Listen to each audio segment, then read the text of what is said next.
Okay, Lucky Bunny's the story of Queenie Dove, who's born in London in 1933 into a criminal family.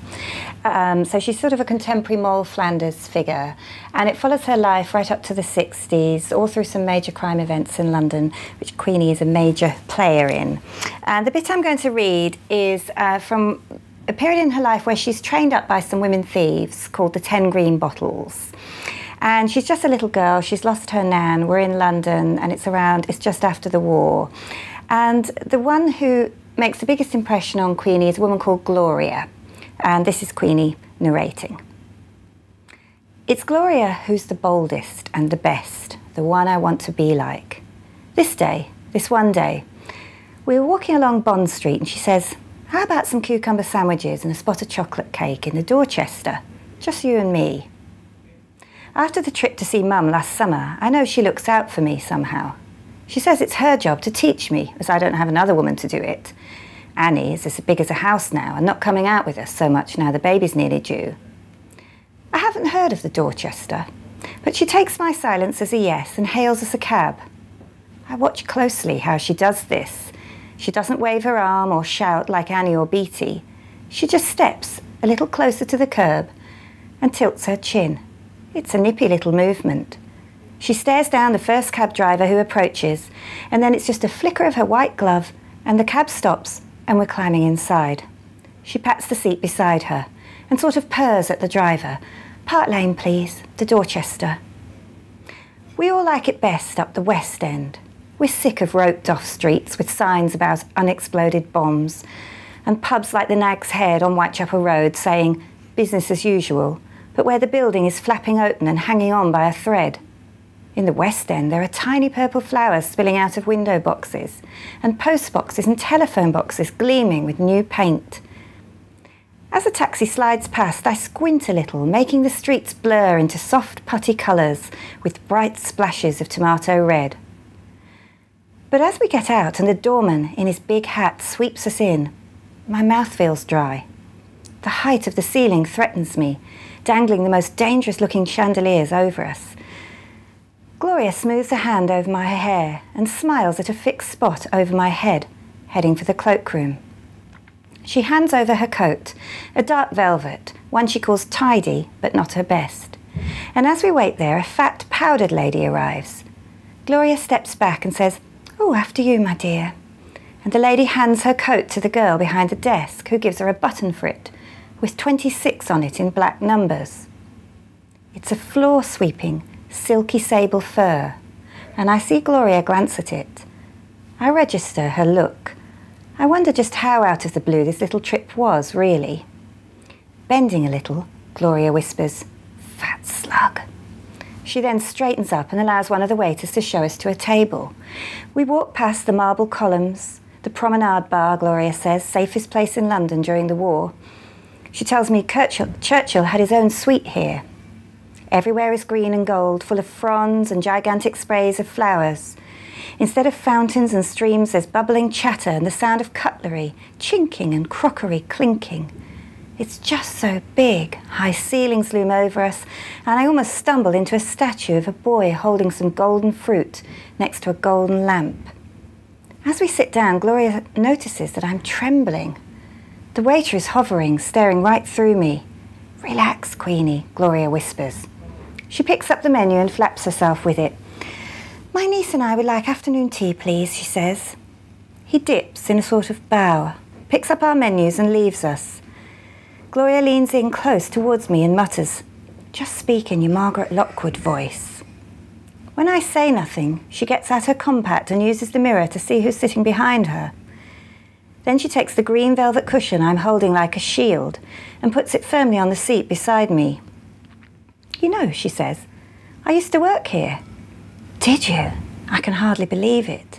Here among the tinkling silver and the sparkling mirrors and the golden fruit, and yeah, I was a chambermaid. "Look, Queenie, we've earned this. When you've wiped round the bath of one of those fat slugs for the umpteenth time, you get to enjoy sipping from the best bone china, okay?" The waiter reappears with a silver tray. He places a cup close to me and a little silver tea strainer in its own silver pot. Seeing my hand shake as I go to pick up the spoon, Gloria waits for him to leave and then whispers, "He's just a waiter, a waiter. His mum works as a cleaner down the Troxy on Commercial Road." And yet to me, he seems like the poshest, scariest representative of another world I've ever come across. I look again at Gloria, grateful, and take a bite of the triangle of crustless cucumber sandwich she offers me. "No vinegar?" I ask, which makes her laugh for some reason. I risk a glimpse around. The restaurant area is full of women, all of them drinking tea and talking. I'm struck by how much they use their hands when they talk, these posh women. That's all I can see, hands, flapping, waving, wagging, clutching, grasping among the hothouse fronds. Their hands look like birds to me, dipping, spreading, soaring, a restaurant full of birds pecking over their crumbs, sipping at their tea. And the chink of china sounding like coins in a pocket, jangling. Gloria sees me looking and leans in to whisper, "Most of this lot were brasses. Don't half give themselves airs. They married their client, that's all. Me, I cut out the middleman and made money, my husband. Which, if you think about it, is much nicer." At the cloakroom, Gloria is all charm and innocence, as she seems to have lost the button with the number on it that allows her to collect her coat. I say nothing, and the room swarms. I'm small and then big, my face on the outside of a kettle, a silver spoon. "Oh dear, what was my number again, darling?" Gloria twinkles. 26, I reply, without missing a beat. The fur is brought, the sable fur, the fat slug's coat, long, a gorgeous colour. Gloria looks a knockout in it. She slides her arms into the sleeves, strokes the collar up to her neck, as if she's petting a big, sleepy cat, and gives the girl behind the desk a cheeky smile. "Thank you so much, darling." She does a little twirl in the coat, almost giving the game away. She's so delighted. And Gloria turns and stalks through the doors as if she's a big cat herself. I'm 2 paces away. I'm right behind her. Hi Jill, congratulations first of all on being selected for the 2012 Fiction Uncovered. Are you happy? I'm very happy. I couldn't be happier about it. Thank you for the reading, and thank you for writing Lucky Bunny. It was one of my finds of the judging process. It was really good. There's a strong historical theme in your fiction. What are the benefits and pitfalls of setting your books in the past? I think I'll deal with the benefits first. Obviously, yeah. I do often choose to do that. There's something for me imaginatively that happens when it's not set in a contemporary world that I know. I mean, the minute I have to go to the 50s in Soho, or the 20s actually in Ilford, which is another period I've written about, my imagination sort of works overtime. I think there's something for me to do with the research, the reading, looking at images, just thinking about different eras. Seems to produce stories that I'm much more attracted to. There's something about, it's not that, I mean, I'm doing contemporary novel right now, so it's not as if I avoid the present day. I have written about it. But it's not so fertile quite for the imagination. Yeah. And the downside, would you say there was one? Do you have obsessive fans that say, well, you haven't, it's not quite right, the bomb didn't fall on this? Yes, that is the downside. Always the anxiety about getting things wrong or getting things wrong, both. And also obsessive researching and fact-checking. I do remember in The Great Lover, one of the copy editor's comments was, "A cat on Hampstead Heath, I've never seen one." And actually that's in Rupert Brooke's diary entry. He mentions it, so there could have been a cat. You know, but you become really obsessed with getting it right. Yeah. Well, I guess you want to be as factually honest as possible, don't you? Yeah.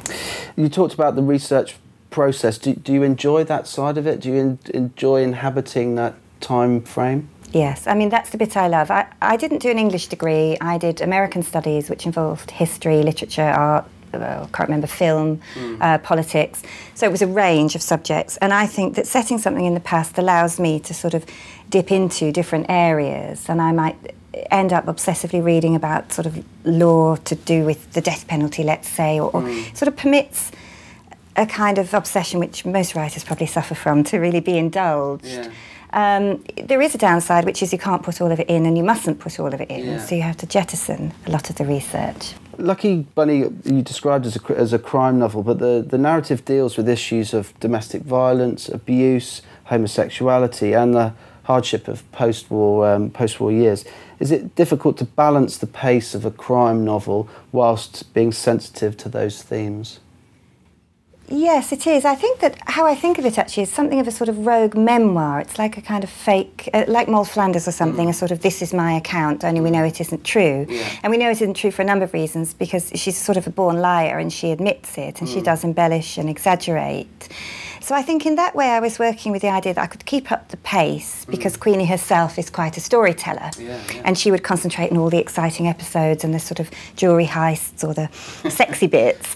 But that what I hoped was that the reader would pick up underneath a sort of another story, which is the hardship, the violence, the frightening moments, the poverty, and that despite what she says about being lucky and it all being glamour and fun, there is absolutely a sort of second story running underneath, and that was kind of the challenge for this. Is there a gang that that this is based upon, or obviously there's a group of? There was a gang. They were called the 40 Elephants, and they were based in South London. Why they were called the 40 Elephants was they stuffed all the clothes down their pants and all the rest of it and came out looking really big, which is described in the novel. And they occurred in various accounts and were mentioned, and one of them was a sister of a famous gangster.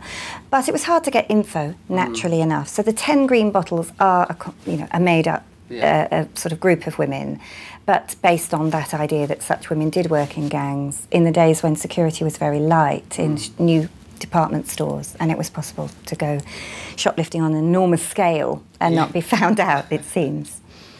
Is Lucky Bunny lucky? Well, there's lots of strands here to this idea of luck, and one of them is that she's given the Lucky Bunny as a baby. And for Queenie, there's no doubt that this is the beginning of her life of glamour, because it's a lovely little white Lucky Bunny and it's brought by her father. It's obviously nicked. I think a reader could see the irony in that. But also, they could perhaps see the irony in confusing things with love. I mean, Queenie goes on a lifelong pursuit of things, stolen things, jewellery, diamonds, furs, and doesn't really understand, because she's never received, love, care, attention. And I think in that respect, it's not a lucky start. But whether she is or isn't, I quite like the reader to have their own opinion. I'm sure they will. I love the sort of idea that if a novel feels believable, we invest an awful lot and start to make our own minds up. That's what I always hope for. A very strong female character, obviously, in Lucky Bunny. Do you find that there's still a dearth, or that publishers try to push female writers to write certain female characters? I think there's a lack of a character like Queenie Dove, definitely, which is why I wanted to create her. So that would be a kind of sassy, loudmouth, kind of compelling character who told her own story in the style of, say, a Becky Sharp kind of character from the past. But I don't think, I think there's so many women writing really great fiction, so many men writing, there's too many books to possibly read. So I'm not someone who's sort of bemoaning the lack of decent fiction. It's the reverse. I'm always wailing about if only I had time enough to read everything. The piles of, exactly, that feeling more. Are you a disciplined writer yourself? Are you someone who locks themselves in the study for 8 hours a day? And I wish I was more disciplined. It would be lovely to have that kind of life, and I've always dreamed that one day, when I was somehow a full-time writer, I would work that way. But I've been a full-time writer for a long time now, and it hasn't happened. I'm just someone who, when there is time to write, I can usually get a lot done. So if I have a clear day or a clear 3 days, I'm very focused, I sit down, I love it, it's not a struggle, don't suffer from writer's block. I mean, it's kind of like, yes, this is where I want to be. But the idea of getting those clear days is usually where the struggle is. Other things in life seem to get in the way, and that bit's harder. Do you enjoy the process of going out and publicising your book? I think that's something, coming from as a bookseller, we demand slightly more of authors now to help sell. I mean, I've signed up to that, if you like. I know that's required, and I know readers like it, and also I know that I have gone to author events and loved seeing someone I admire. I mean, when I was young, I remember going to see Margaret Atwood and being really impressed, and Barbara Kingsolver and people like that in my 20s. But sometimes I find it sort of distracting, because it seems to me that it's quite a private pleasure reading a novel. It isn't like other art forms. It's not a show or a theatre performance. And I do aim for this very intimate voice, as if I'm just speaking to someone in their own head, which of course is how it is really between a reader and a writer.